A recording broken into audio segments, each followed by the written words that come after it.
Hello aspirants, ఈరోజు మనం Indian పాలిటీలోని amendment of the Indian constitution అనే టాపిక్ని డీటెయిల్గా డిస్కస్ చేద్దాం. ముందుగా నా ప్రీవియస్ వీడియోకి మీరు ఇచ్చిన కామెంట్స్ కానీ, మీరు చేసిన లైక్స్ కానీ, సబ్స్క్రైబ్స్ కానీ దాన్ని బట్టి తెలుస్తుంది మీరు ఎగ్జామ్ పట్ల ఎంత డెడికేషన్గా ఉన్నారో. దానివల్ల నా ఎనర్జీ డబుల్ అయింది, ఇంకా వీడియోస్ చేయాలని ఉత్సాహం రెట్టింపు అయింది. ఇప్పుడు మనం కాన్సెప్ట్లోకి వెళ్దామండి. ఈ క్లాస్ అంతా కూడా బిట్స్ రూపంలో ఉంటుంది. బిట్స్ దాని వెనక ఉన్న కాన్సెప్ట్, ఎందుకంటే మనం గ్రూప్ 2 ఓరియంటెడ్లో చదువుతున్నాం కాబట్టి అదే విధంగా కూడా మనం క్లాస్ డిస్కషన్ వల్ల ముందుకెళ్దాం. చూడండి, కాన్స్టిట్యూషనల్ అమెండ్మెంట్, రాజ్యాంగ సవరణ ప్రక్రియ.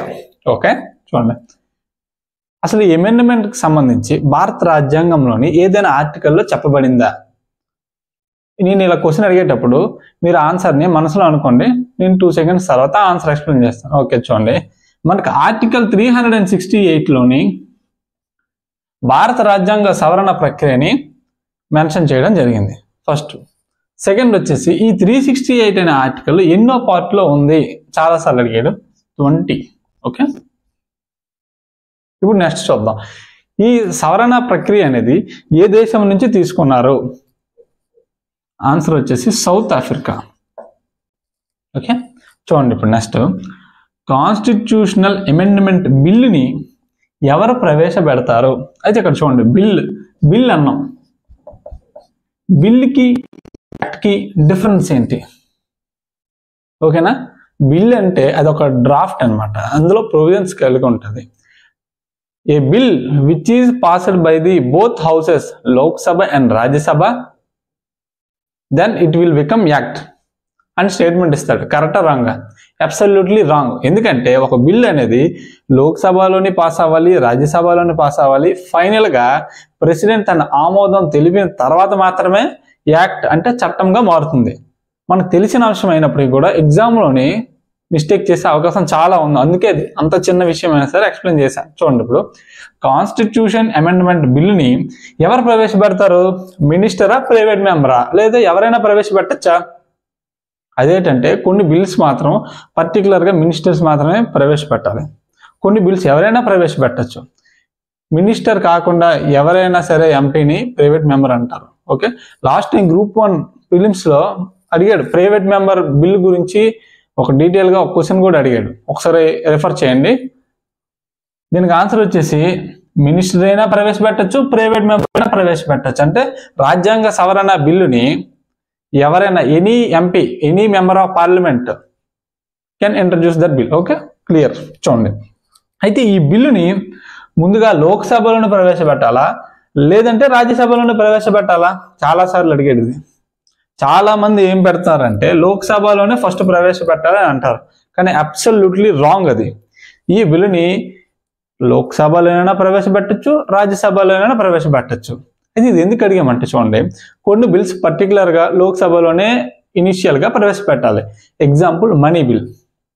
కొన్ని బిల్స్ రాజ్యసభలో మాత్రమే మొదటిగా ప్రవేశపెట్టాలి. అవేంటి? రిమూవల్ ఆఫ్ వైస్ ప్రెసిడెంట్కి సంబంధించి బిల్ ఏదైనా ఉంటే అది ఫస్ట్ రాజ్యసభలోనే మనం ప్రవేశపెట్టాలి. కానీ ఇక్కడేంటి, ఎనీ హౌస్లో మనం ప్రవేశపెట్టచ్చు, కానీ 2 హౌసెస్ కూడా తన యొక్క ఆమోదం తెలపాలి. అప్పుడే ప్రెసిడెంట్ దగ్గరికి వెళ్తుంది. ఫర్ సపోజ్ లోక్సభలో ప్రవేశపెట్టి రాజ్యసభలోకి పంపించాక రాజ్యసభ ఆమోదం తెలపకపోతే బిల్లు ల్యాప్స్ అయిపోతుంది. ఓకేనా, ఖచ్చితంగా 2 హౌసెస్ కూడా ఆమోదించాలి, అప్పుడే ప్రెసిడెంట్ దగ్గరికి వెళ్తుంది. Okay, clear. చూడండి, prayer permission of president. Bill ప్రవేశపెట్టేటప్పుడు ప్రెసిడెంట్ యొక్క ముందస్తు అనుమతి తీసుకోవాలా లేదా? సరే ఆలోచించండి. అదేంటి అలా కూడా ఉంటుందంటే, కొన్ని బిల్స్ ప్రవేశపెట్టేటప్పుడు ప్రెసిడెంట్ యొక్క ముందస్తు అనుమతి తీసుకొని ఆ బిల్స్ అనేవి పార్లమెంట్లోని ఇంట్రడ్యూస్ చేయాలి. ఆర్టికల్ 3 సంబంధించి స్టేట్స్ రీఆర్గనైజేషన్ సంబంధించి ఏదైనా బిల్లు ప్రవేశపెట్టాలన్నా, మనీ బిల్లుకి సంబంధించి ఏదైనా బిల్లు ప్రవేశపెట్టాలన్నా ప్రెసిడెంట్ యొక్క ముందస్తు అనుమతి తప్పనిసరి. సేమ్ అదేవిధంగా రాజ్యాంగ సవరణ బిల్లులకు కూడా ప్రెసిడెంట్ యొక్క ముందస్తు అనుమతి కావాలా, అవసరం లేదా? నో నీడ్, అవసరం లేదు, నో. ఓకే, సరే. ఇప్పుడు మనం అనుకున్నాం లోక్సభ, రాజ్యసభ రెండింటికి మధ్య ఒక అండర్స్టాండింగ్ రాకపోతే జనరల్గా ఏ బిల్లుకైనా మనకి జాయింట్ సిట్టింగ్ ఉంటుంది. ఇప్పుడు రాజ్యాంగ సవరణ బిల్కి జాయింట్ సిట్టింగ్ ఉంటుందా లేదా? దీనికైతే ఉండదు, నో. చూడండి, జాయింట్ సిట్టింగ్ నో. అయితే మీకు ఒక క్వశ్చన్ అడుగుతాను, కామెంట్ సెక్షన్లో ఆన్సర్ చేయండి. మనీ బిల్కి జాయింట్ సిట్టింగ్ ఉంటుందా ఉండదా? ఓకే, చూడండి. ఇప్పుడు can introduce in state legislatures అంటే భారత రాజ్యాంగం యొక్క సవరణ చట్టాన్ని స్టేట్ లెజిస్లేచర్స్లో అంటే రాష్ట్రాల యొక్క శాసనసభలో మొదటగా ప్రవేశపెట్టచ్చా అంటే ఆన్సర్ వచ్చేసి అబ్సల్యూట్లీ నో. మొదటగా మనం దీన్ని లోక్సభలో కానీ రాజ్యసభలో కానీ మాత్రమే మనం ప్రవేశపెట్టాలి. ఓకే, ఇంతవరకు మనం ద బేసిక్ డిఫరెన్సెస్ మోస్ట్లీ ఏపీపీఎస్సీలో అడిగిన ప్రీవియస్ క్వశ్చన్స్ అన్నీ కూడా విత్ కాన్సెప్ట్తో మనం కవర్ చేయడం జరిగింది. ఇప్పుడు వచ్చేసి అసలు భారత రాజ్యాంగాన్ని సవరణ చేసే ప్రక్రియ ఏంటి, అసలు భారత రాజ్యాంగంలోని ఆ ప్రక్రియని ఎలా మెన్షన్ చేశారు అనే అంశాన్ని మనం ఇప్పుడు చర్చిద్దాం. ఓకే, చూడండి, భారత రాజ్యాంగాన్ని మొత్తం 3 విధాలుగా మనం సవరించవచ్చు అనమాట. అవి ఏంటనేది చూద్దాం. What are the 3 procedures that we can amend Indian constitution? చూడండి, మొదటిది వచ్చేసి సింపుల్ మెజారిటీ అంటే సాధారణ మెజారిటీతో మనం సవరించవచ్చు. 2 స్పెషల్ మెజారిటీ. చూడండి, condition procedure 1, procedure 2, procedure 3 special majority with ratification of half of the states with simple majority. ఇప్పుడు ఈ మూడింటి గురించి మనం డీటెయిల్గా డిస్కస్ చేద్దాం.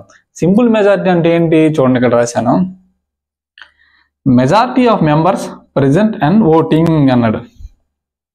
అంటే ఫర్ ఎగ్జాంపుల్ హౌస్లోని మొత్తం స్ట్రెంత్ 300 అనుకోండి, జస్ట్ ఎగ్జాంపుల్. ఆ రోజు ఓటింగ్కి 200 మంది అటెండ్ అయ్యారు.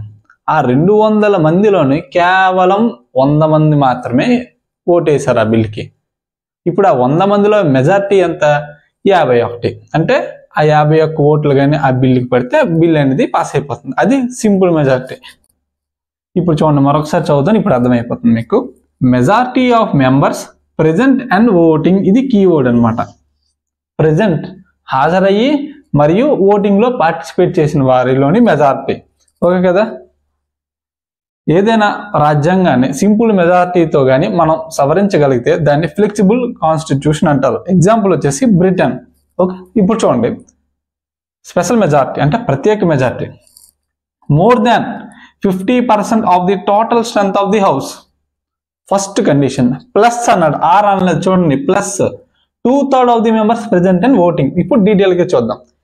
ఇక్కడ సింపుల్ మెజారిటీ లాగా కాదు, 50% of the total strength of the house. For suppose house యొక్క టోటల్ స్ట్రెంత్ 300 అనుకోండి, అందులో 50% కంటే ఎక్కువ అంటే అంత 151 ఓట్లు రావాలి. చూడండి, 151. ఈ కండిషన్ సాటిస్ఫై చేస్తూ రెండో కండిషన్ కూడా ఉంది. చూడండి, 2/3 of the members present and voting. For suppose 180 members ఆ రోజు ప్రెజెంట్ అయ్యి ఓటింగ్ చేశారు. ఇందులో 2/3 అంటే ఎంత? 3 1 120.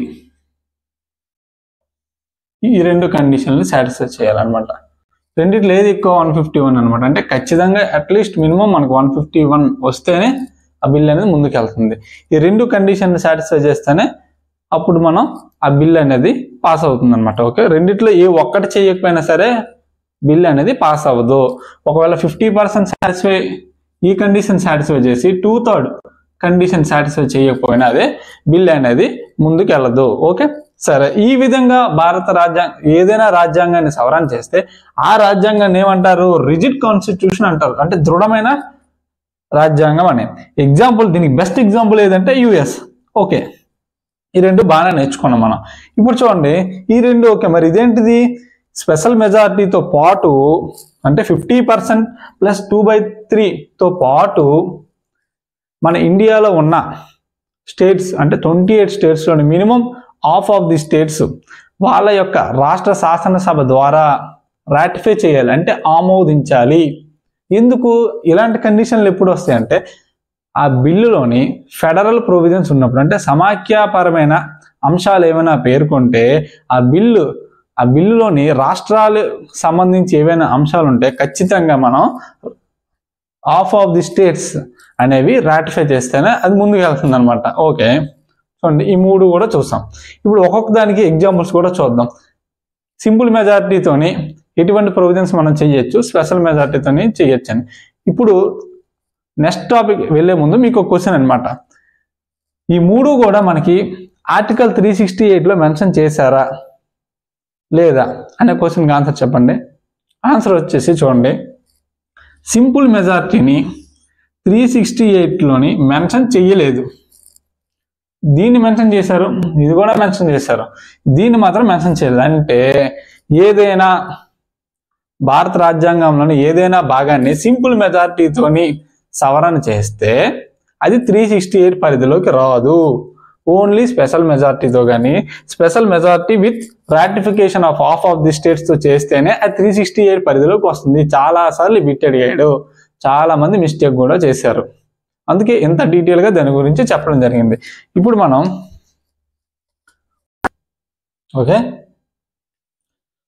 మనం సింపుల్ మెజారిటీతో, సాధారణ మెజారిటీతో భారత రాజ్యాంగం నుండి ఎటువంటి అంశాలను మనం సవరించవచ్చో ఒకసారి తెలుసుకుందాం. చూడండి, స్టేట్ రీఆర్గనైజేషన్కి సంబంధించి, రాష్ట్రాల పునర్వ్యవస్థీకరణకు సంబంధించి ఆర్టికల్ 3, 4 వీటిలో మెన్షన్ చేశారు. వీటిలో ఎటువంటి మార్పులు చేర్పులు చేయాలన్నా సాధారణ మెజారిటీతో పార్లమెంట్ అనేది సవరణ చేస్తుంది. ఆర్టికల్ 3 అంటే ఏం చెప్తుంది? ఏదైనా రాష్ట్రం యొక్క బౌండరీస్ని చేంజ్ చేసినా, ఏరియాని పెంచినా తగ్గించినా, ఏదైనా రాష్ట్రంలో కొంత భాగాన్ని తీసి కొత్త రాష్ట్రంగా ఏర్పాటు చేసినా, దానికి బెస్ట్ ఎగ్జాంపుల్ ఏంటంటే మన ఆంధ్రప్రదేశ్, తెలంగాణ. ఓకే, సరే నెక్స్ట్ చూద్దాం. చూడండి, సిటిజన్షిప్, పౌరసత్వంకి సంబంధించి ఏదైనా చట్టం చేయాలన్నా, ఆల్రెడీ చేసిన చట్టంలో మార్పులు చేయాలన్నా దాన్ని కూడా సాధారణ మెజారిటీతోని పార్లమెంటు సవరణ చేస్తుంది. చూడండి, పార్లమెంట్ యొక్క నియోజక కాన్స్టిట్యూయెన్సీస్ పునర్వ్యవస్థీకరణ అనమాట. పార్లమెంట్ యొక్క నియోజకవర్గాల పునర్వ్యవస్థీకరణ 82 ఆర్టికల్ మెన్షన్ చేశారు. వాటిని కూడా ఏదైనా చేంజ్ చేయాలంటే సింపుల్ మెజారిటీతో చేంజ్ చేయగలం. చూడండి, నెక్స్ట్ వచ్చేసి ఇది కొంచెం ఇంపార్టెంట్. చూడండి, పార్లమెంట్ యొక్క కోరం అనమాట. కోరం అంటే ఏంటి? ఒక సభ జరగాలంటే ఆ సభలో కనీసం ఎంతమంది వ్యక్తులు హాజరు కావాలి, దాన్నే కోరం అంటారు. మినిమం 10% మెంబర్స్ లోక్సభలోని కానీ హాజరైతేనే ఆ సభ అనేది కంటిన్యూ అవుతుంది అనమాట. దానికి సంబంధించి ఎటువంటి మార్పులు చేర్పులు చేయాలన్నా with the help of simple majority. అది ఆర్టికల్ 100లో మనకి కోరం గురించి చెప్పబడింది అనమాట. లాంగ్వేజెస్ యూజ్డ్ ఇన్ పార్లమెంట్, పార్లమెంట్లో ఎటువంటి భాష మాట్లాడాలి అనే అంశం మీద కూడా మనం సింపుల్ మెజారిటీ. ఓకే, చూడండి, సుప్రీంకోర్టు అధికార పరిధి పెంచాలన్నా తగ్గించాలన్నా కూడా with the help of simple majority. That is mention in article 139. ఇది చాలా చాలా ఇంపార్టెంట్. ఆర్టికల్ 169 అంటే ఏంటి ఒకసారి రికాల్ చేసుకోండి. Abolition or creation of state legislative councils, రాష్ట్ర శాసన మండలిలు. ఈ కౌన్సిల్స్ అనేవి పార్లమెంటు సింపుల్ మెజారిటీతో కానీ దాన్ని అబాలిషన్ కానీ లేదా క్రియేషన్ కానీ చేయొచ్చు. చాలా ఇంపార్టెంట్ ఆర్టికల్ 169 అనేది అనమాట. స్టేట్స్ ప్రపోజల్స్ పంపిస్తే అప్పుడు పార్లమెంట్ అనేది రియాక్ట్ అవుతుంది. ఓకే, చూడండి, నెక్స్ట్ వచ్చేసి షెడ్యూల్ 2లో ఉన్న అంశాలు, శాలరీస్ అండ్ అలవెన్సెస్ కానీ, షెడ్యూల్ 5, 6 అంటే షెడ్యూల్ క్యాస్ట్, షెడ్యూల్ ట్రైబ్లో సంబంధించి అడ్మినిస్ట్రేషన్లోని, పరిపాలనలోని ఏవైనా మార్పులు చేర్పులు చేయాలన్నా సాధారణ మెజారిటీతో చేయొచ్చు. అండ్ ఇది చూడండి, ప్రివిలేజెస్ అనమాట. అంటే మెంబర్ ఆఫ్ పార్లమెంట్ కానీ లేదా స్టేట్ ఎమ్మెల్యేస్ కానీ కొన్ని ప్రత్యేకమైన హక్కులు కలిగి ఉన్నాయన్నమాట. అవి 105లోని, ఎంపీకి అయితే 105లోని, ఎమ్మెల్యేస్కి అయితే 194లోని మెన్షన్ చేశారు. వీటినే ప్రివిలేజెస్ అంటారు. వాటి గురించి డిస్కస్ చేయాలంటే మనకి చాలా టైం పడుతుంది. వీటిలో ఈ ప్రివిలేజెస్లో ఎటువంటి మార్పులు చేయాలన్నా కూడా సింపుల్ మెజారిటీతో చేయొచ్చు. అండ్ మోస్ట్ ఇంపార్టెంట్ చూడండి, సుప్రీంకోర్టు జడ్జిల యొక్క సంఖ్యను పెంచాలన్నా సరే సాధారణ మెజారిటీతోని మనం చేయొచ్చు. అయితే ప్రస్తుతం సుప్రీంకోర్టులో ఉన్న జడ్జెస్ సంఖ్య ఎంత అనేది కామెంట్ సెక్షన్లో కామెంట్ చేయండి. ఇప్పుడు స్పెషల్ మెజారిటీతో ఏంటంటే ఫండమెంటల్ రైట్స్ కానీ, డిపిఎస్పీస్ కానీ వీటికి సంబంధించి ఏదైనా మార్పులు చేర్పులు చేయాలంటే దానికి ఖచ్చితంగా స్పెషల్ మెజారిటీ కావాలన్నమాట. ఓకే, ఈ రెండు డిస్కస్ చేసాం. ఇప్పుడు నెక్స్ట్ చూద్దాం. చూడండి, ఇప్పుడు థర్డ్ ప్రొసీజర్, స్పెషల్ మెజారిటీ ఉండాలి, ratification of half of the states ఉండాలి. దీని ద్వారా మనం సవరించబడే అంశాలు ఏంటనేది చూద్దాం. ఫస్ట్ వచ్చేసి ఎలక్షన్ ఆఫ్ ప్రెసిడెంట్. ప్రెసిడెంట్ యొక్క ఎలక్షన్ ప్రక్రియలో ఎటువంటి మార్పులు చేర్పులు చేయాలన్నా సరే రాష్ట్రాల యొక్క అనుమతి ఉండాలి. అసలు ఎందుకు ఇప్పుడు ప్రెసిడెంట్ ఎలక్షన్లో మార్పులు చేర్పులు చేస్తే రాష్ట్రాలకి ఏంటి సంబంధం అని అడగచ్చు. ప్రెసిడెంట్ ఎలక్షన్లో ఎవరెవరు ఓటు వేస్తారు చెప్పండి? Elected members of the Lok Sabha and Rajya Sabha. Okay, ఇది పక్కన పెట్టండి. Elected members of the state legislatures అంటే స్టేట్స్కి సంబంధించి ఎమ్మెల్యేస్ కూడా ఓటు వేస్తారు. కనుక స్టేట్స్ కూడా ఇందులో పాత్ర ఉంది. కనుక ప్రెసిడెంట్ యొక్క ఎలక్షన్లో ఎటువంటి మార్పులు చేర్పులు చేయాలన్నా కూడా రాష్ట్రాల యొక్క అనుమతి కూడా దీనికి అవసరం. రెండోది చూడండి, సెవెంత్ షెడ్యూల్. సెవెంత్ షెడ్యూల్ ఏంటి మనకు ఉంటుంది? Union list, state list, concurrent list. వీటిలోని ఎటువంటి మార్పు చేయాలన్నా సరే ఖచ్చితంగా మనకి రాష్ట్రాల అనుమతి కావాల్సిందే. మూడో చూడండి, representation of states in parliament. Article 80 ఏం చెప్తుంది? రాజ్యసభలోని రిప్రజెంటేషన్ గురించి చెప్తుంది. అంటే ఎలాగా చూడండి, ఏపీకి రాజ్యసభలో 11 సీట్లు ఉన్నాయి. అలాగే వివిధ రాష్ట్రాలకు కూడా ఏ రాష్ట్రానికి సంబంధించి ఎన్ని సీట్స్ ఉన్నాయనేది ఆల్రెడీ కేటాయించారు. ఆ కేటాయింపులో ఎటువంటి మార్పులు చేయాలన్నా సరే స్టేట్స్ యొక్క కన్సెంట్ అంటే అనుమతి అనేది కంపల్సరీ అనమాట. సేమ్ అదేవిధంగా లోక్సభ కూడా అంతే. ఓకే, ఇప్పుడు ద మోస్ట్ ఇంపార్టెంట్ చూడండి, ఆర్టికల్ 368 అంటే ఏంటి? ఈ ఆర్టికల్ 368లో ఉన్న provisions any provision that is mentioned in article 368 దాంట్లో ఏదైనా మనం అమెండ్మెంట్ సవరణ చేయాలన్నా సరే కంపల్సరీ కూడా రాష్ట్రాల అనుమతి కూడా కంపల్సరీగా ఉండాలి.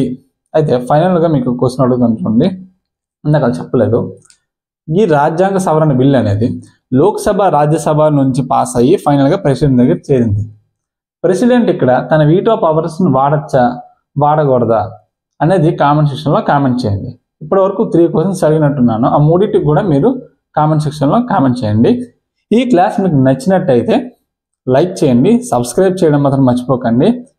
అలాగైతే నెక్స్ట్ భారత రాజ్యాంగానికి సంబంధించి ముఖ్యమైన అమెండ్మెంట్స్ ఇప్పుడు వరకు 2024 వరకు ఎటువంటి అమెండ్మెంట్స్ చేశారో అందులో ద మోస్ట్ ఇంపార్టెంట్స్ నేను సెలెక్ట్ చేసి మీ క్లాస్ రూపంలో అందజేస్తాను. అది మీరు నచ్చితే ఎస్ అని కామెంట్ చేయండి, కంటిన్యూ చేస్తాను.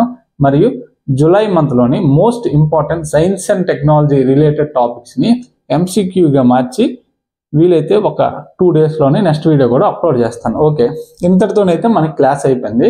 కాకపోతే ఇప్పుడు ఎవరైనా వీడియో ఆపేయాలనుకుంటే ఆపేయవచ్చు. ఇప్పుడు జస్ట్ 1 మినిట్. అసలు అమెండ్మెంట్ అనేది ఎందుకు చేస్తారు?